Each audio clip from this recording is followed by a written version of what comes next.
My Indian name is Biidaasige, which means one who comes with the light. I am of the fish clan, which is the Wasisi, which is the catfish clan, bullhead clan. Nibe kisage iko kimi kwecho endemiko kisha endemiko Nibe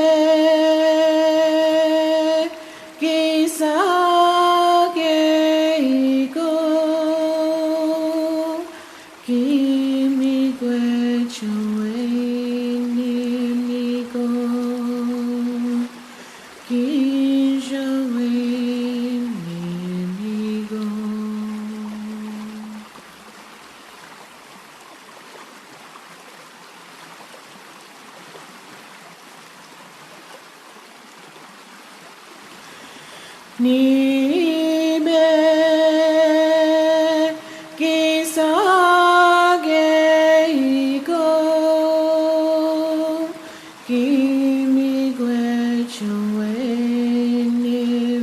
endemiko kisha endemiko Nibe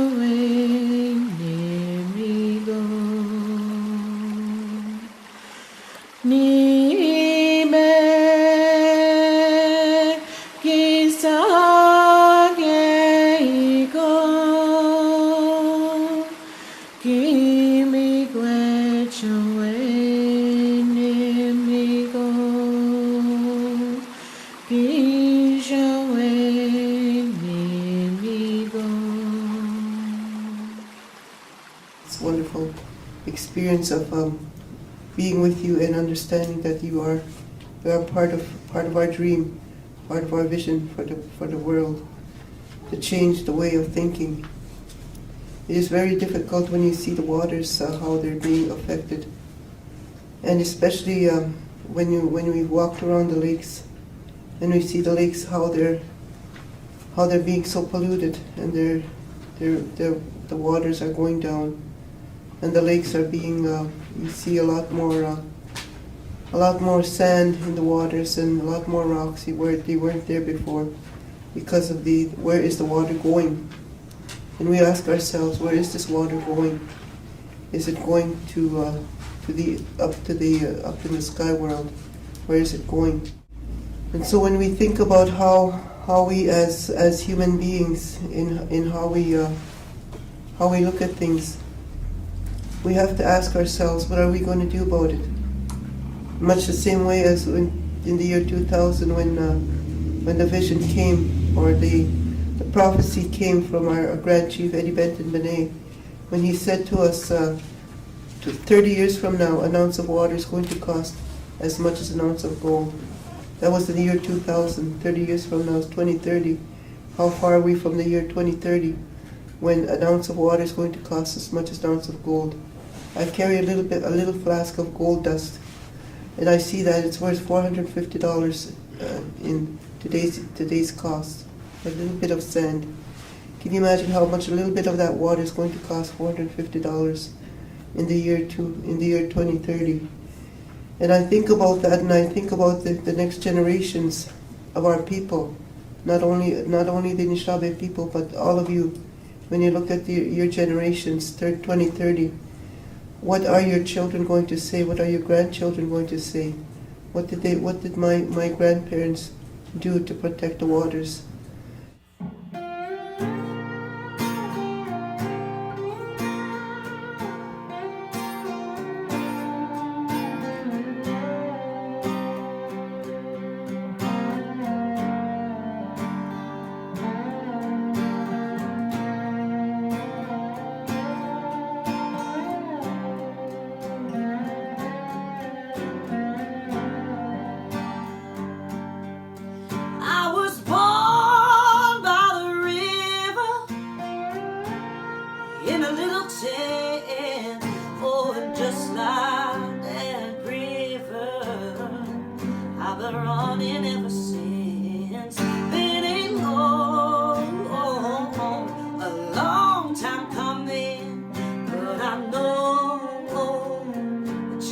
gonna come. Oh, yes it will. I've been too busy living, 'cause I'm afraid of dying, 'cause I don't know what's up there or beyond the sky. Been a long time coming, but I know change is gonna come. Oh, yes it will. Then I go to the movies, and I go downtown, and somebody keeps telling me, don't you hang around. It's been a long, yes, a long time coming, but I know change is gonna come. Oh, yes it will. Then I go to my brother, and I say, brother, oh, help me please. But he just winds up, knocking me back down. Oh, back down, ooh, my knees. Oh, there were times when I thought I couldn't last for long, but now I think I'm able to carry on. It's been a long, yes, a long time coming, but I know the change is gonna come. Oh, yes it will. Yeah, change is gonna come. Oh, yes it will. Yes, I believe. Yes, I believe. Yeah, I believe a change is gonna come. Yeah, I see a change is gonna come. Yeah, I know a change has got to come. Yeah.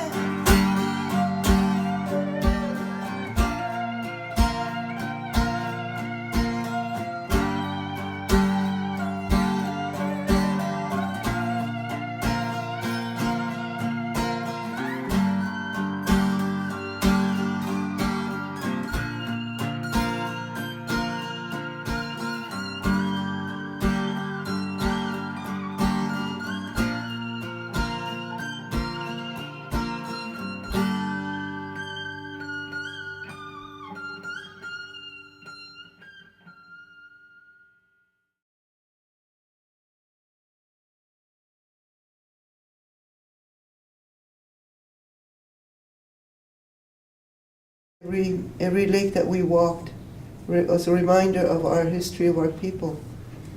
Lake Superior was a memory of how powerful that water is. Water can be very powerful, can be deadly, can be very dangerous, and can be very gentle, very kind at the same time.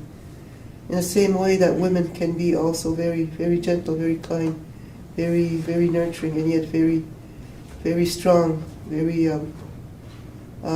meaningful in what they say. And so I kind of look at Lake Superior as a woman, and I see her because she can be very powerful, can be very strong. She can be very damaging too. And the same way that our waters can be, you know, you've heard of Lake Superior and how many boats have gone down when she was threatened by other things, that she can be very hurtful. You look at, I've done research on Lake Superior, and in an old book I found that it's named Chickamauga, which is, Chickamauga is a big boss, Agami is a lake, a big boss lake. That's what the Lake Superior is called. And so in the language. And so we're looking for other names of lakes, and we have people doing research on those. The original names of those lakes, St. Lawrence River, for example, is not the name of St. Lawrence. It was named after somebody, St.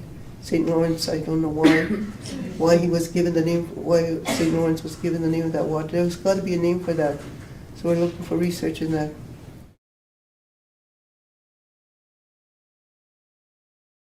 Lake Michigan was a wonderful experience when we talked about how our ancestors have left many signs for us to understand who we are as Anishinaabe people. We saw rocks, we saw drawings on rocks, we saw pictographs and petroglyphs that reminders of our ancestors have thought of us when they were walking these trails in their moccasins, that they must have thought about the next generations and left messages for us, that they cared about us. In the same way, when we walked with the pail of water, we walk that talk. In the same way that we are leaving that legacy, our children, our grandchildren, that we as Anishinaabe people are thinking about our children. We go through any lengths to carry that water for them. And it's the same way that we carry that water pail, copper pail of water, that we carry that water to any lengths for the future of our children, our grandchildren.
When we walk the Lake Huron, we are reminded of how we need our men to walk beside us.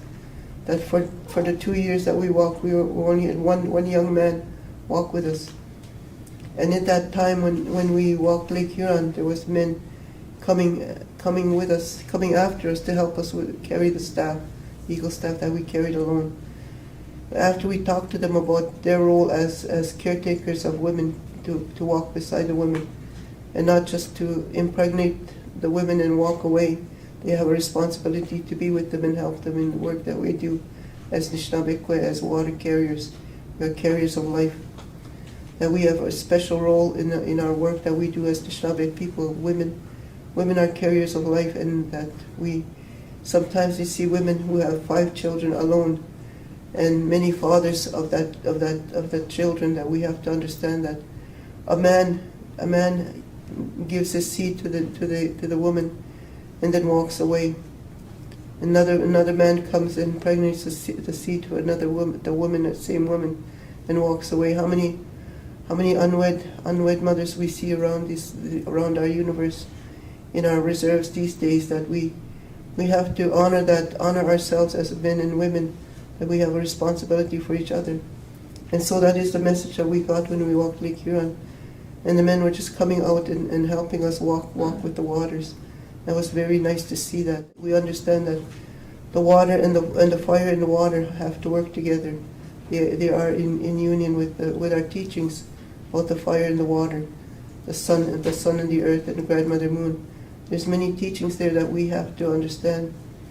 In our teachings as Anishinaabe people, there's many things that we could spend a whole year talking to you about what we do, what we know as Anishinaabe people.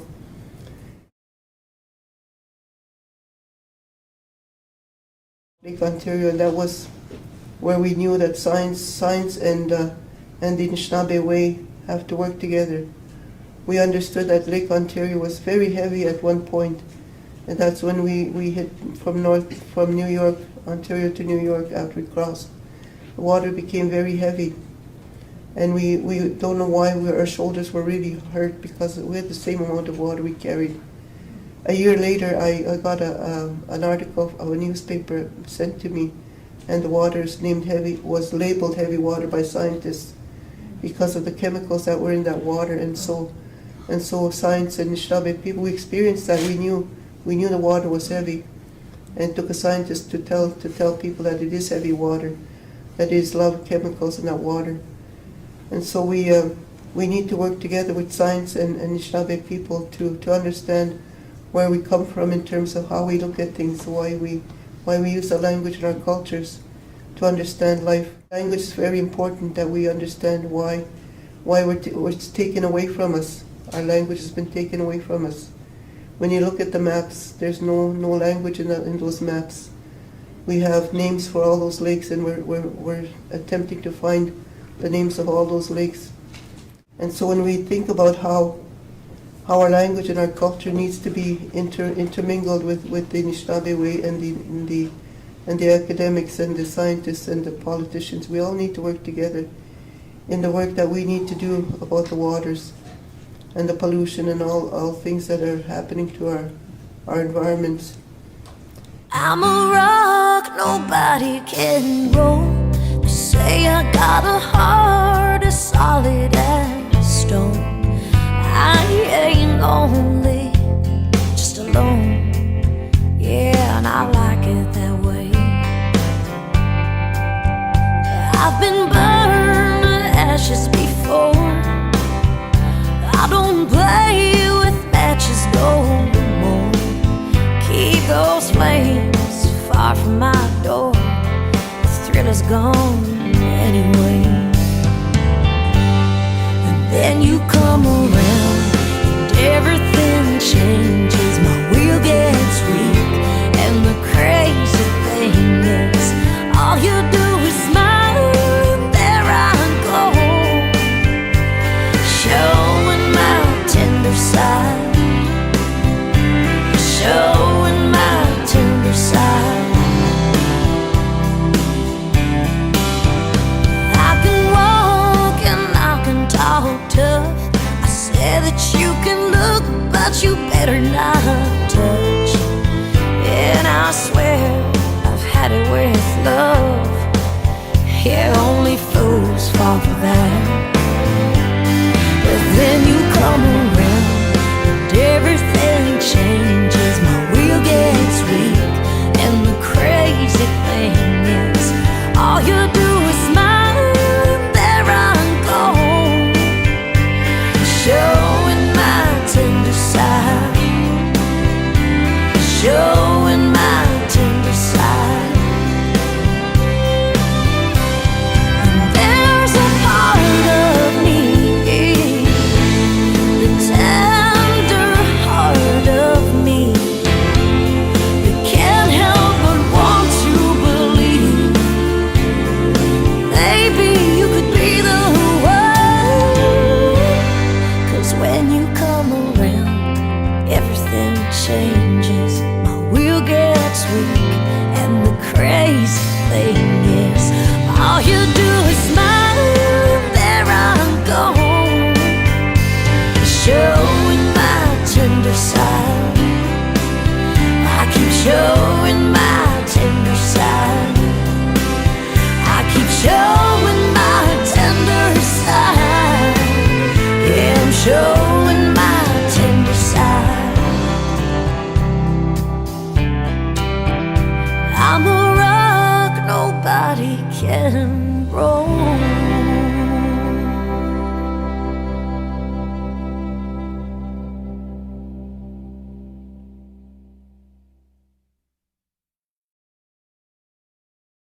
Lake Erie, a beautiful little lake, beautiful little lake that we see. It's really, I think it's going to be dying because of all the everything that's flowing into that little lake is poisonous. And every time we see that water, we see it as very muddy, very dirty. It looks like water. And I seem to wonder why people, still swim in that water. And there's children swimming in that water, and people going into that water. It is, I think, the lowest level. I think there is a map there that shows the level. It's the lowest. It's beginning to look like a little pond. It'll look like a little pond a few years from now if we don't do anything about it.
St. Lawrence River was another beautiful river that we walked from Ontario to the Rivière de Manitoulin, where we were told the salt water meets the fresh water. And we knew that water was very, very beautiful in terms of how it can turn into something very, very strong also. As you see the narrowing of the lake, and it goes out like that, almost like an ocean after a while, and that it becomes salt. We kept tasting the water every once in a while when it would be getting saltier and saltier. And so we knew that the intermingling of the salt water and the fresh water there is a working there. It works in terms of the healing of the waters. And so last year when we walked at the waters, the ocean waters, we brought the ocean waters to the center of where we started, Lake Superior. And we are told it takes a year, 365 days or so, for the water from Lake Superior, a drop of water, that one drop of water, to go all the way down to all the lakes, down to St. Lawrence River, down to the ocean. I don't know who did that, but that's what we were told. So I need to maybe send a little drop of water in a bottle and see how long it would take, and label it and try to catch it in Lake Superior somewhere just to prove that it does take that long. But anyway, that's what we are told by our ancestors, our old people. Our ancestors, our old people, talk to us in our dreams, in our visions. And so that is very important that our young people do go out and fast. And I talk to them and I tell them, go out and sit on Mother Earth for 2 days, 3 days, 4 days, and listen to her. Sit on her lap, and she will talk to you through the winds and the trees. She will talk to you through the thunders and the rain as it falls. Don't be afraid of it. And so our young people are very, very open to that. And all of you, and I look at you, and I look at all the gifts that you have, for you to go and sit on Mother Earth. If you can only do 1 day, do 1 day, 24 hours, no food, no water.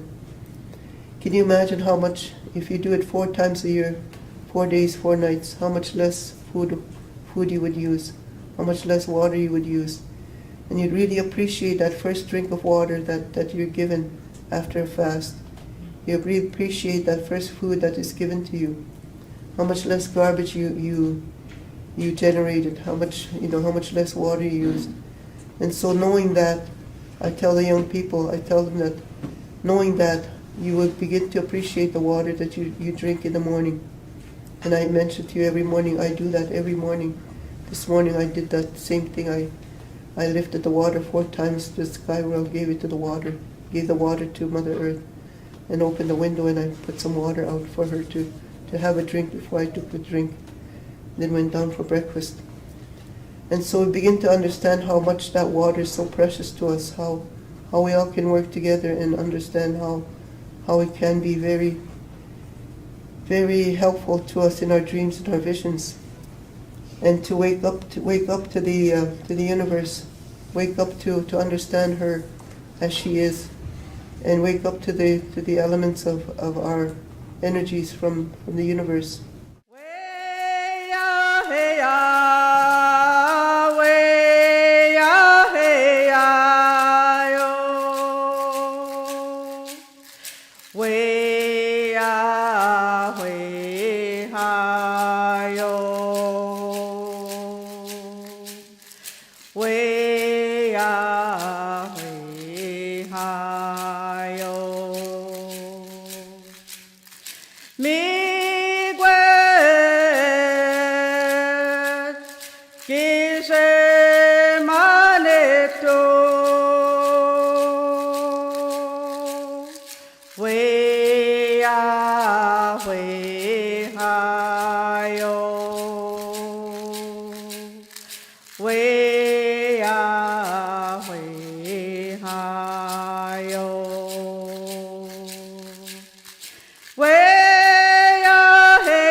Way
And so when I think about the prophecy that was said by our Grand Chief, if we continue with our negligence, that was one of the words that he said to us that time. And he looked straight at us and he said, what are you going to do about it? And it seemed like he was looking straight at me and asking, what are you going to do about it? And so when we look at the negligence that we are imparting on our Mother the Earth and her work with the water, we have to ask ourselves, what are we going to do about it? What can we do about it? And so hopefully that we can convince not only ourselves but our children, our young children, and they're the ones that are very, very open to that. They're very resilient to just understand right away that the water is so precious. You don't have to tell them anything else. They know that the water is their lake. Lake Michigan is their lake. Their Lake Erie is their lake. They want it protected too. So we need to be telling them that we need to understand what that water is doing to us and what it will do to the next generations if we continue with our negligence. And so turning that around, if we discontinue our negligence, can you imagine how powerful we could be, how we could really open the hearts of the politicians, of the economists, of the scientists, how we could really work together and really turn this issue of the waters, taking away the waters. I know in our own way in the Northern Ontario where I'm from, there is a way that we've tapped the water, and there's nothing. This is not something that I need to share with you today, but we have ways of protecting the water and tapping the water if we know how to do it. And you've seen the ceremony that we did yesterday with the water.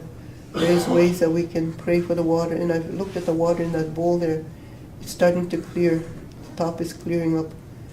And if you pray for that water, if you talk to that water, it will hear you. It will feel you. It can sense what you're saying. And we've known that for many times, many years, As a child, I knew that from seeing that water, from being in the water, from living in that water, and being who I am as an Anishinaabe person. And not only that, I am of the fish clan, which is the Wasisi, that I am of the fish clan. And I'm also born in February, which is the Pisces, the fish people. So intermingled with all of that, I'm very in tune with the water. I can hear the water when it sings. I can hear it when it's sad. I can hear it when it's happy. So we need to open our hearts and our minds, not only up here, but down here too. We need to use both of our hearts and our minds to really understand what it is, where we're coming from, where we're going. And in order to know where we're going, we have to know where we came from. And we have to understand how things work, how evolving our thoughts could be, how evolving our minds could be, and our hearts and our minds can work together to be together.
We are all of water, and I mentioned that yesterday. I came here, I didn't bring any water from Lake Superior, but I brought myself because I know I'm water. And so I bring to you myself as water, and I share with you as water because we're all united by water. And so that is my message to you, is that we really need to work together so that we can intermingle with science, with economics, with the politicians, that we can all be of one mind, one heart, that we can all work together to the betterment of our next generations. Because when you look at the waters, and you look at it, it's going down so much, and that's only in 5 years from now. But I walked on Lake, the Old Woman Lake, 5 years ago, and I stood by the waters, and I saw how that water is going down. That's 5 years, and then I look now again, how much it has gone down. It's only 5 years now. Can you imagine 20 years from now, 30 years from now, all these lakes, and you look at the lakes on the map, how little of that water is going to be there, and I won't be alive then, I hope not, to see the atrocities that is happening. But your children will be seeing that, my grandchildren will be seeing that, my great-grandchildren will be seeing that. And that I do not want to happen. I want it to be as pristine as I'm standing here, as pristine as the water is, to leave it for my children. I'm sure you're all the same way too. You'd like to see that water the same way that it is now. You don't want to see it as little islands here and there, to popping up here and there. So I petition to you to take care of the water, love that water, respect the water, and just really, really care for that water in all that you do every day. Pray for that water, lift that water to the spirit world, and give thanks to the earth, to Mother Earth, to your grandmother Moon, who also has the responsibility of the waters on the world. She's the one who moves the oceans, the waters, and the earth. She's the one who also has a responsibility on Mother Earth. And so all the energies that are on the universe and in our Mother Earth has to be understood by us. And we can work together as Anishinaabe people to understand more where it is we come from, where it is in our language that we use, how we use our language, how we have not lost our language, many of us. And I'm happy to say that I haven't lost my language. And I really appreciate how when the ancestors come and speak to me about what I need to do and what I'm not doing right, they come to me and they tell me what to do and what not to do. Or if I've done something wrong, they'll come in. Some water? I have a bad cold. It's just what it is. That's fine.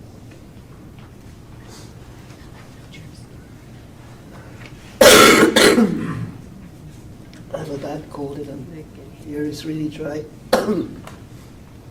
So with that, I'll be quiet or shut up.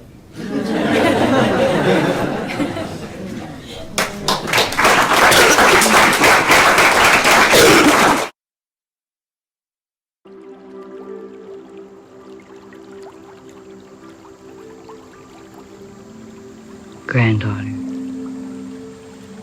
the water can hear you. The water has memory.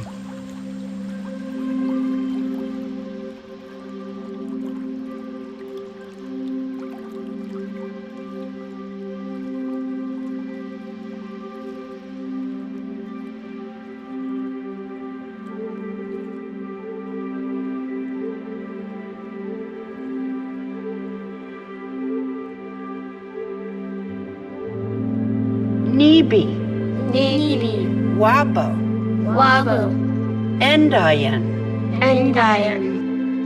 Nibi wabo endayen aki mismi nibi wabo heya heya heya hey heya heya heya oh. Water is the life's blood of our mother, the earth. Water is the lifeblood of our own body. Nibi wabo endayen aki mismi nibi wabo heya heya heya hey heya heya heya oh.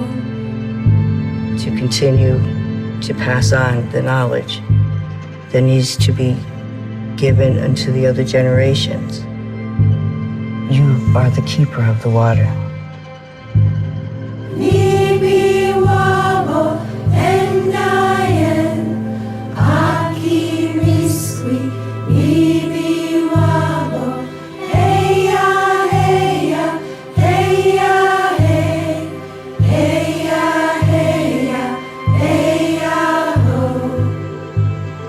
To make the change in this life condition that we're in, that great-grandchildren will stand up to this truth of what life is about and to live it in such an honorable way, the way ancestors came to this earth.